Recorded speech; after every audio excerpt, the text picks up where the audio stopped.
और अब बात करते हैं आपके हमारे हम सबके जेब से जुड़ी हुई आज की सबसे अहम खबर के साथ, इस सवाल के साथ कि 2000 से ज्यादा पेमेंट पर क्या आपको और पैसा देना होगा, क्योंकि आज सुबह से एक खबर आग की तरह वायरल हो रही है। खबर यह है, वही सवाल जो मैंने आपसे पूछा कि 2000 रुपए से ऊपर का अगर आप यूपीआई पेमेंट करते हैं तो क्या आपको उस पर सरचार्ज यानी कि एक्स्ट्रा पैसा देना पड़ेगा। इस खबर ने जाहिर है लोगों की टेंशन बढ़ा दी। बाजार से कुछ भी खरीदने पर आमतौर पर हम लोग यूपीआई ऐप का इस्तेमाल करते हैं। फौरन गए, स्कैन किया और पेमेंट कर दी। आलम यह है कि लोग अब अपनी जेब में कैश तक लेकर नहीं चलते, ये आदत छूट चुकी है, बल्कि यूपीआई से ही पेमेंट करना वो पसंद करते हैं। दुकान से आप दूध, ब्रेड, सब्जी, आप कुछ भी खरीदिए, कोई भी छोटी बड़ी खरीदारी कैसी भी करनी हो, सबके लिए इस्तेमाल होता है स्कैनर का और यूपीआई पेमेंट का।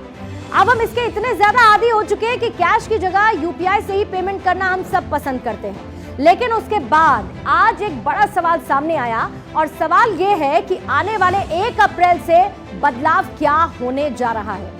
इस खबर को ध्यान से देखिए और नोट कर लीजिए और अपनी टेंशन कम कर लीजिए।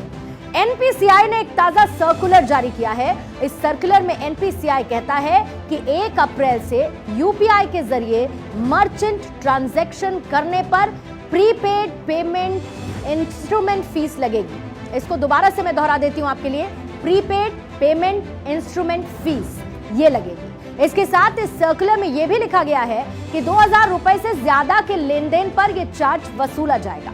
अब इस पीपीआई फीस को लेकर ही लोगों के बीच कंफ्यूजन पैदा हो गया है कि भला ये नई चीज कैसे आ गई। आइए आपको ये भी समझा देते हैं और थोड़ी सी आपकी मुश्किल को आसान कर देते हैं। पीपीआई फीस एक तरीके का चार्ज होता है जो कि मर्चेंट के लेन देन पर वसूला जाएगा। इसका मतलब ये है कि पीपीआई यानी कि वॉलेट, क्रेडिट कार्ड आदि से यूपीआई पेमेंट करने पर 1.1% का एक इंटरचार्ज लगेगा। इससे लेन देन की लागत को वसूलने में मदद मिलेगी। अब अगला महत्वपूर्ण सवाल यह है कि यह चार्ज आखिर वसूला कैसे जाएगा। एनपीसीआई ने सफाई दी है कि यह चार्ज केवल मर्चेंट ट्रांजैक्शन पर लगेगा। यह नियम एक दूसरे को पैसे भेजने या फिर आम खरीदारी के दौरान पेमेंट करने पर लागू नहीं होगा। इतना सुनने के बाद आप थोड़े से निश्चिंत हो सकते हैं, क्योंकि यह पैसा आपके लेन देन पर नहीं लगेगा, मर्चेंट ट्रांजैक्शंस पर लगेगा।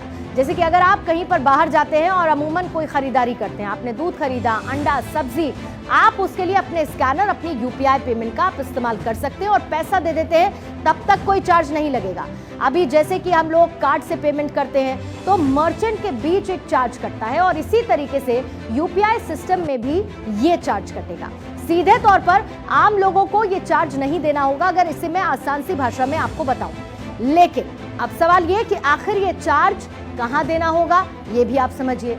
जैसे कि टेलीकॉम, एजुकेशन, एग्रीकल्चर, इंश्योरेंस जैसी कई ऐसी कैटेगरीज हैं जिन पर यह चार्ज लगने वाला है। हालांकि कैटेगरी के हिसाब से चार्ज की दर अलग अलग है, ये समान नहीं है। यूपीआई पेमेंट की रकम का 1.1% सबसे हाईएस्ट रेट है जो कि वसूला जाएगा। कैटेगरी के मुताबिक चार्ज की एक मैक्सिमम लिमिट भी तय कर दी गई है, यानी सबसे ज्यादा परसेंटेज कितना होगा। अब एक और महत्वपूर्ण सवाल ये कि आमतौर पर जब से यूपीआई पेमेंट आया है तब से लोग बैंक जाना कम कर चुके हैं। पहले किसी दूसरे खाते में पैसा भेजने के लिए आप क्या करते थे, आप बैंक चले जाते थे। लेकिन अब आपके फोन ने, आपकी यूपीआई पेमेंट ने ये काम मिनटों में कर दिया है, यानी कि आप पैसा ट्रांसफर यूपीआई के जरिए कर देते हैं। ऐसे में आम लोगों के बीच में ये सवाल है कि क्या बैंक से पैसा ट्रांसफर करने पर चार्ज लगेगा।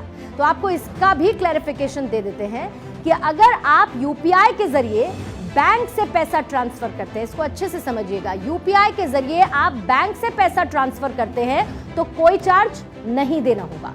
एनपीसीआई ने कहा है कि बैंक से लेन देन करने पर यानी कि आम यूपीआई पेमेंट पर आपको कोई चार्ज नहीं लगेगा। एनपीसीआई ने आगे कहा कि कस्टमर्स अगर चाहें तो यूपीआई ऐप पर रुपे क्रेडिट कार्ड और प्रीपेड वॉलेट का भी इस्तेमाल कर सकते हैं। यूपीआई पेमेंट्स की रेगुलेटरी बॉडी है जिसने एक बात साफ कर दी है कि आम लोगों को यूपीआई ट्रांजैक्शंस पर कोई अतिरिक्त पैसा, सरचार्ज नहीं देना होगा। यानी कि अगर आप 2000 रुपए से ज्यादा की पेमेंट कर भी रहे हैं तो आपको घबराने की जरूरत नहीं है, क्योंकि इससे ऊपर का पैसा आपको नहीं देना होगा। अब आपको मैं वो नोटिफिकेशन दिखाने वाली हूं, क्योंकि वो नोटिफिकेशन बहुत महत्वपूर्ण है। ये नोटिफिकेशन आपको ये बताएगा, उसकी एक कॉपी ये बताएगी कि national payments corporation of India की तरफ से जो जारी किया गया है, जिसमें साफ लिखा गया कि आम लोगों को कोई चार्ज नहीं देना होगा। आइए लेटर का एक एक शब्द मैं आपके लिए पढ़ देती हूं, ताकि अगर अभी भी कोई कंफ्यूजन की गुंजाइश है तो उसको मैं आपके लिए खत्म कर दूं। इस शो को देखने के बाद किसी तरह का कोई भी आपको संदेह ना रहे कि 2000 रुपए से ज्यादा का मैंने पेमेंट कर दिया तो क्या मेरा पैसा कटेगा, ये मैं इसको आपको समझा देती हूं। देखिए लेटर में, ये लेटर आपके इस वक्त सामने है। यूपीआई मुफ्त, तेज, सुरक्षित और इसके साथ ही निर्बाध है। 8 बिलियन ट्रांजैक्शंस प्रोसेस फ्री है, और कस्टमर्स के लिए और मर्चेंट्स के लिए। अब इसको हमने हाईलाइट कर दिया है, इसके इंपॉर्टेंट पॉइंटर्स कैसे हैं। जैसे ग्राहकों और व्यापारियों के लिए हर महीने 8 अरब से ज्यादा लेन देन फ्री यूपीआई के जरिए क्योंकि किए जाते हैं, इसीलिए ये आपको समझना होगा कैसे। उसके नीचे अगर हम थोड़ा सा जाते हैं तो ये जानकारी दी गई है कि हाल ही के दिनों में यूपीआई मुफ्त, तेज, सुरक्षित और निर्बाध अनुभव प्रदान करके डिजिटल भुगतान के पसंदीदा तरीके के रूप में उभरा है। ये हम सब जानते हैं, क्योंकि हम सब यूपीआई ऐप का इस्तेमाल करते हैं और हमको लगता है ये बहुत सेफ है, इजी है, टाइम सेविंग है, इसमें बहुत ज्यादा आपकी मेहनत भी नहीं लगती, इसलिए स्कैन करते हैं और पेमेंट कर देते हैं। लेकिन इसमें जिस ट्रेडिशनल तौर का जिक्र किया गया है, यानी कि परंपरागत रूप से जो यूपीआई लेन देन का सबसे पसंदीदा तरीका है, भुगतान करने के लिए किसी भी यूपीआई सपोर्ट करने वाले ऐप में बैंक खाते को आप लिंक करते हैं। यूपीआई कुल लेन देन में 99.9% से अधिक का योगदान देता है। ये बैंक खाते से खाता लेन देन, यानी कि अकाउंट टू अकाउंट ट्रांजैक्शंस ग्राहकों और व्यापारियों के लिए निशुल्क जारी रहेगा। ये हिंदी में अनुवाद और नीचे अंग्रेजी में इस वक्त आप देख रहे हैं, ताकि आपको दोनों ही भाषा में समझने में आसानी हो। अगला इसको हम हाईलाइट कर रहे हैं कि हाल ही में जो दिशा निर्देश आए उसमें प्रीपेड पेमेंट इंस्ट्रूमेंट्स, यानी कि जो पीपीआई जिसका मैंने जिक्र किया, पीपीआई वॉलेट्स को इंटरऑपरेबल यूपीआई इकोसिस्टम का हिस्सा बनने की परमिशन दे दी गई है। ये शुल्क केवल पीपीआई मर्चेंट लेन देन के लिए लागू है और ग्राहकों के लिए कोई शुल्क नहीं है। ये वर्बेटम है उस सर्कुलर का जो जारी किया गया है, जिससे आपके मन का हर एक संदेह खत्म हो जाएगा। अब आपको यह भी समझना है कि बदलाव कैसे हुआ है। बदलाव ऐसे हुआ है कि मर्चेंट लेन देन के लिए होगा पीपीआई मर्चेंट लेन देन। आपके रोजमर्रा के इस्तेमाल में यूपीआई पेमेंट में आपको कोई पैसा नहीं देना होगा। अब हमने इससे और ज्यादा क्लैरिटी लेने के लिए क्या किया, एक्सपर्ट से बात की। तो एक्सपर्ट्स क्या कह रहे हैं आप वो भी सुन लीजिए और हर एक संदेह को किनारे रख दीजिए। National payment corporation of India ने एक ट्रांजैक्शन फीस यूपीआई इस्तेमाल करने वाले मर्चेंट्स के ऊपर लगाया है।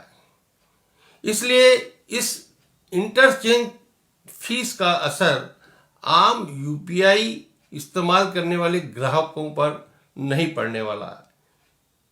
अलग अलग रेट का ये जो चार्जेस है अलग अलग सेक्टर के लिए लगाया गया है, लेकिन यूपीआई से आप अपने अकाउंट से दूसरे के अकाउंट में, अपने बैंक से दूसरे बैंक के अकाउंट में और अपने यूपीआई अकाउंट से वॉलेट में जैसे पहले ट्रांजैक्शन करते थे वैसे ही करते रहेंगे। उसके ऊपर कोई चार्ज नहीं लगने वाला। ये सिर्फ चार्ज उन मर्चेंट्स पर लगेगा जिनको आप पेमेंट कर सकते हैं। लेकिन हो सकता है कि कल को जिस प्रकार आप क्रेडिट कार्ड का इस्तेमाल करते हैं और कुछ खरीदने जाते हैं तो मर्चेंट ये कहता है कि उसको जो फीस बैंक को देनी पड़ेगी वो आपसे मांगता है। तो हो सकता है कि कल मर्चेंट भी इस प्रकार की डिमांड करे कि जो इंटरचेंज फीस वो दे रहा है वो कस्टमर से डिमांड करे।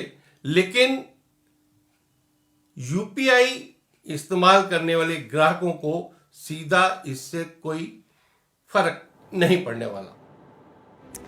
तो इतनी तफसील से जब बात यूपीआई ट्रांजैक्शंस की हो ही रही है तो यहां पर आपको यह भी बता दें कि फरवरी महीने में 12.35 लाख करोड़ का ट्रांजैक्शन यूपीआई के जरिए हुआ। इसी महीने 6 मार्च को आरबीआई गवर्नर शक्तिकांत दास ने इस बात की जानकारी दी थी कि पिछले 1 साल में यूपीआई के जरिए किए जा रहे पेमेंट्स में 50% का इजाफा हुआ है, बढ़ोतरी हुई है। आइए आपको महीने के हिसाब से कितना पेमेंट हुआ, कितनी बार पेमेंट हुआ, जिसमें फरवरी 2023 के साथ शुरुआत करेंगे। देखिए, मिलियन में 753 करोड़ का पेमेंट हुआ है और इसके साथ करोड़ में अगर आप ये आंकड़ा देखेंगे तो 12.35 लाख करोड़ रुपए का ट्रांजैक्शन फरवरी के महीने में हुआ। जनवरी 2023 में 803 करोड़ और 12.98 लाख करोड़ रुपए का ट्रांजैक्शन होता है। फिर दिसंबर 2020 782 करोड़ रुपए का मिलियन में और 12.82 लाख करोड़ रुपए का ट्रांजैक्शन हुआ। नवंबर 2022 में 730 करोड़ और 11.90 लाख करोड़ रुपए भी ये पेमेंट हुआ है। इसके साथ साथ अलग अलग महीनों में आंकड़ा हमने देखा कि उछाल मारता नजर आया। ज्यादा से ज्यादा डिजिटल सर्विसेज का इस्तेमाल हुआ पेमेंट के लिए। अक्टूबर में 730 करोड़ 2022 का यह आंकड़ा और 12.11 लाख करोड़ का भी पेमेंट इसी यूपीआई ऐप के जरिए हुआ है। इसके साथ इन तमाम महीनों में लोगों का रुझान डिजिटल पेमेंट की तरफ ज्यादा हमने बढ़ता देखा और जाहिर बात है कि डिजिटल इंडिया और उसी डिजिटल इंडिया में डिजिटल पेमेंट को बढ़ावा देने के लिए सरकार की तरफ से भी कई महत्वपूर्ण पहल की गई है। अभी भारत के यूपीआई पेमेंट सिस्टम को Singapore, America, Australia, Canada, Hong Kong, Oman, Qatar, सऊदी अरब, संयुक्त अरब अमीरात और ब्रिटेन में इस्तेमाल किया जा सकता है। 2016 में यूपीआई की लॉन्चिंग के साथ ही डिजिटल पेमेंट की दुनिया में क्रांति हमने देखी। यूपीआई ने सीधे बैंक खाते में पैसे ट्रांसफर करने की सुविधा दे दी। इससे पहले डिजिटल वॉलेट का चलन था। वॉलेट में केवाईसी जैसे झंझट थे, जबकि यूपीआई में ऐसा कुछ नहीं करना पड़ता। लेकिन जाहिर है कि यूपीआई पेमेंट का भी जब आप इस्तेमाल करते हैं तो आपकी डिटेल्स, आपके डिजिटल वॉलेट की जानकारी जरूर ली जाती है।